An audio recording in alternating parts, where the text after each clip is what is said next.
Bonjour Éric Coquerel, bienvenue dans cette émission. Vous êtes élu La France Insoumise de Seine-Saint-Denis, président de la Commission des Finances de l'Assemblée nationale. Je voudrais commencer avec une marche à laquelle vous avez participé, c'était hier, à Paris, marche contre les racismes et l'islamophobie. Alors, marche qui avait été interdite par le préfet de police avant que le tribunal administratif ne casse cette interdiction. C'est passé comment ? Bien, parfaitement, pacifiquement, comme chaque année, parce que c'est une marche qui se déroule chaque année, voilà, sans donner aucune raison à cette interdiction scandaleuse. Alors pourquoi est-ce que cela a été interdit ? Parce que, en fait, c'est une manie de plus en plus importante prise par l'exécutif depuis quelque temps et le pouvoir, qui est d'interdire, de judiciariser les opposants politiques, d'interdire les rassemblements. Donc ça commence à être un vrai problème. Je vous rappelle quand même que la liberté d'expression, c'est quand même un des socles de la République. Bon, dès lors que vous le mettez à mal pour des prétextes... Chacun voit bien que c'est des prétextes. Là, cette marche était sur, soi-disant, des possibilités de troubles à l'ordre public. Chaque année, elle se déroule, et chaque année, elle se déroule pacifiquement, comme hier. Ou alors de supposer que parce que, je suppose, dans les racismes dénoncés, il y avait l'islamophobie, c'était forcément quelque chose qui était enclin à faire de l'antisémitisme, qui est assez grave comme soupçon.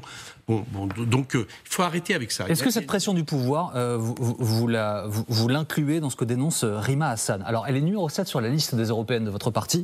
Elle sera entendue par la police le 30 avril pour apologie du terrorisme en raison de propos qu'elle a tenus sur les réseaux sociaux. On ne va pas détailler l'ensemble des propos, mais en gros, elle dénonce le sort de la population palestinienne dans des mots que chacun peut utiliser, mais elle commence son message par « de la rivière à la mer », ce qui est un slogan utilisé par les deux camps extrémistes pour dire on ne veut plus de l'autre camp, donc par les Israéliens ultra-orthodoxes pour dénoncer les Palestiniens et inversement. Elle dénonce une pression politique qui vise à compromettre sa liberté d'expression. Écoutez, il y a Rima Hassan, puis il y en a d'autres. Il y a Anas Kazib, il y a beaucoup de gens qui sont en train d'être accusés pour apologie du terrorisme. Bon, c'est extrêmement grave.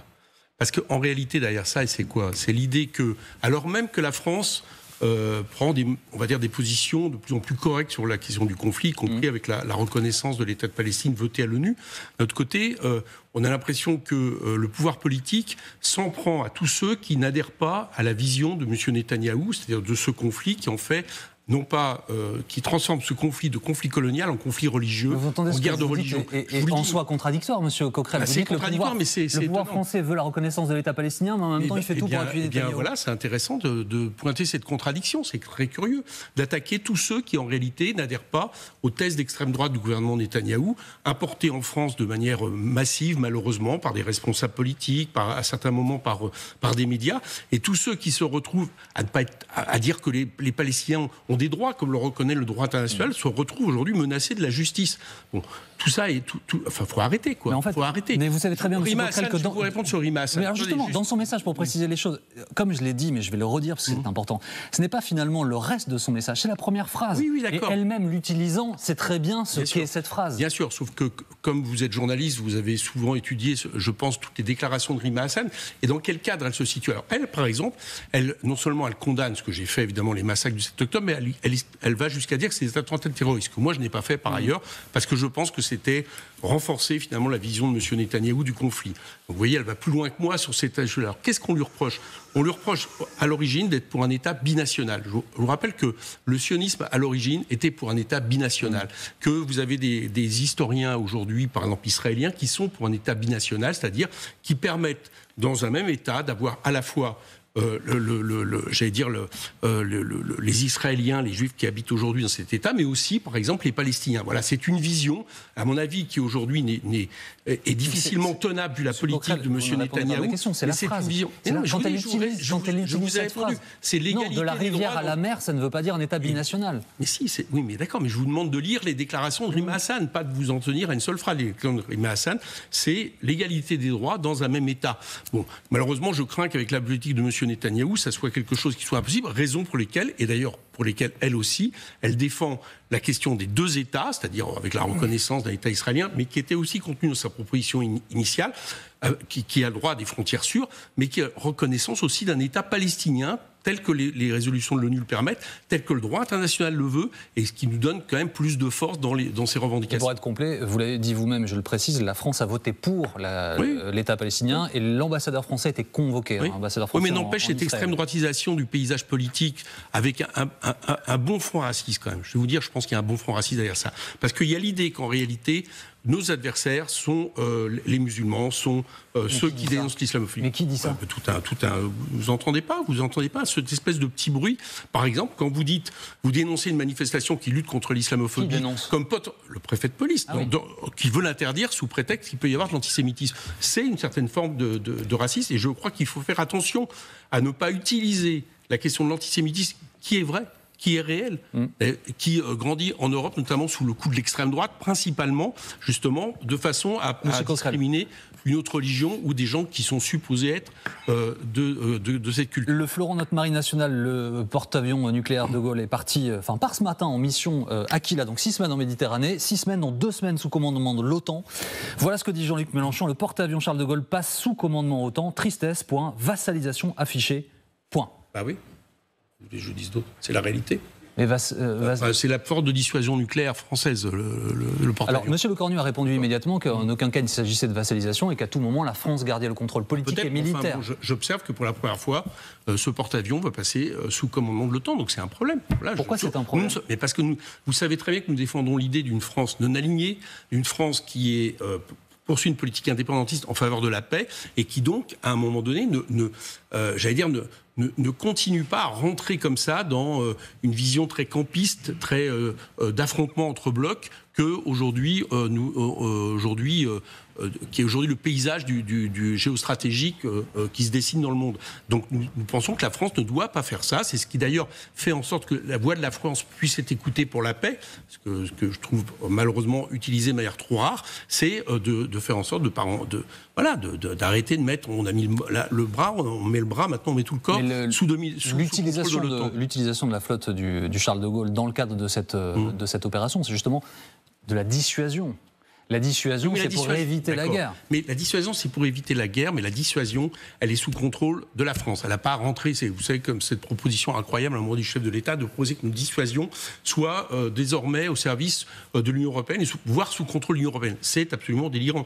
La dissuasion, elle doit être sous contrôle de la nation qui l'utilise, c'est-à-dire de la France, et non pas, comme ça, transférée à des pouvoirs, d'ailleurs, sur lesquels nous n'avons aujourd'hui pas de prise. Donc, là, si, on a prise. Pardonnez-moi, mais sur l'utilisation de notre porte-avions, nous avons prise. On a réellement une prise aujourd'hui sur l'OTAN. Vous pensez vraiment que c'est la France aujourd'hui qui dicte la politique de l'OTAN? Je vous parle de l'utilisation de Charles de Gaulle dans cette opération, nous avons prise. Eh bien, c'est bien pour ça que nous considérons que le Charles de Gaulle ne doit pas rentrer dans ce genre de cadre.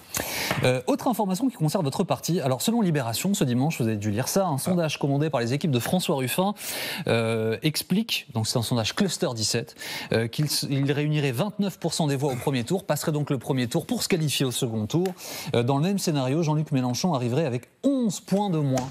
Est-ce que c'est François Ruffin, le candidat de la gauche, pour l'avenir? Alors je vais vous dire, moi je refuse de m'inscrire pour l'instant sur 2027. Voilà, pour l'instant on est dans un moment, notamment avec les élections européennes, où si on veut avoir une chance qu'il y ait un candidat de gauche qui est en deuxième tour en 2027 et qui gagne, ça ne peut être que sur un programme de rupture. Ça part mal, puisque là vous partez en ordre dispersé. Je vous dis, ça ne peut être que... Moi je regarde ça d'abord, je ne regarde pas qui nous représente. Je l'ai déjà dit, je pense que le plus efficace reste Jean-Luc Mélenchon pour le représenter. Mais en tout cas, il y a une première base, c'est un programme de rupture, une stratégie qui était celle d'un rassemblement sur un programme de rupture, c'est la NUPES. Et pour que ça ait des chances un peu de fonctionner, il vaut mieux que la liste de Manon Aubry ait le résultat le plus important possible. Pourquoi? Parce que c'est la seule liste qui continue à se maintenir sur le programme de la NUPES et sur la stratégie de la NUPES. Je ne crois pas que le retour aux années Hollande que figure, on va dire quelque part, la liste de M. Glucksmann, soit la solution pour ça et la solution pour battre l'extrême droite. C'est comme ça que je regarde. Imaginons que cette liste Place Publique soutenue par le PS, puisque vous y faites allusion, elle arrive en tête, en tout cas devant vous, des listes de gauche, vous en tirez quoi comme conséquence? Tout est fait pour, notamment en incitant une partie de l'électorat de M. Macron à aller vers M. Glucksmann. Tout est fait pour, en mettant M. Glucksmann très en avant. Est-ce que c'est toujours la faute des autres, de manière, on a vu, disproportionnée par rapport, en théorie, au score qui était celui de ces dernières élections. Quand je vois, par exemple, que certains médias organisent des débats entre M. Glucksmann et M. Bardella, alors que le résultat de M. Glucksmann aux dernières élections européennes ou Parti socialiste au présidentiel ne justifie pas d'être autant mis en avant. Je pense que c'est un peu le candidat de gauche du système, on va dire. C'est-à-dire celui qui est préféré, qui nous remettrait sur les années Hollande. Moi, je dis aux électeurs, si vous avez adoré les années Hollande, si vous avez adoré le fait de nous donner M. Macron, alors vous votez pour M. Mais est-ce que c'est toujours la faute des autres? Est-ce que c'est toujours la faute du système? Je ne vous dis pas. Est-ce que vous-même, vous ne participez pas du système? En faisant quoi? Je ne sais pas, en étant élu de la nation depuis de nombreuses années, en venant ici à la télévision et dans d'autres médias. J'ai été élu de la nation, député pour la première fois en 2017. Ce que je veux dire, c'est est-ce que chacun n'est pas comptable de ce qu'il produit et des résultats qu'il engendre? Quand je reçois des membres de la majorité, je leur demande pourquoi est-ce que le Rassemblement national est à ce niveau. Je vous demande à vous pourquoi est-ce que d'autres à gauche sont plus haut que vous. Nous sommes comptables. Donc moi, je vous dis de quoi je suis comptable. Je suis comptable du fait que pour la première fois depuis très longtemps en France, et c'est une des conditions pour que la gauche à nouveau regagne, nous avons eu un candidat à la présidentielle qui a fait 22% sur un programme de rupture avec le système. Voilà, ça c'est quelque chose qui est satisfaisant parce que pendant trop nombreuses années, le social-libéralisme a entraîné la gauche dans sa défaite. Bien. Et donc à partir de là, je souhaite que ça soit le même scénario pour la suite. Et le même scénario pour la suite, c'est la liste Nombry. Après, on verra bien que François soit... Vous pouvez remarquer que Jean-Luc Mélenchon a mis François Ruffin comme un des potentiels successeurs à la présidentielle, avec d'autres. Bien, que François soit apprécié dans les sondages, ça nous aura de la force. Mais encore une fois, ça ne peut être que sur un programme de rupture, ça ne peut être que sur une stratégie qui était celle de 2022. Beaucoup. C'est les conditions pour gagner. Merci beaucoup Éric Coquerel d'avoir été avec nous ce matin en direct. On allait parler de justice pour mineurs, mais c'est pas grave. Sur LCI.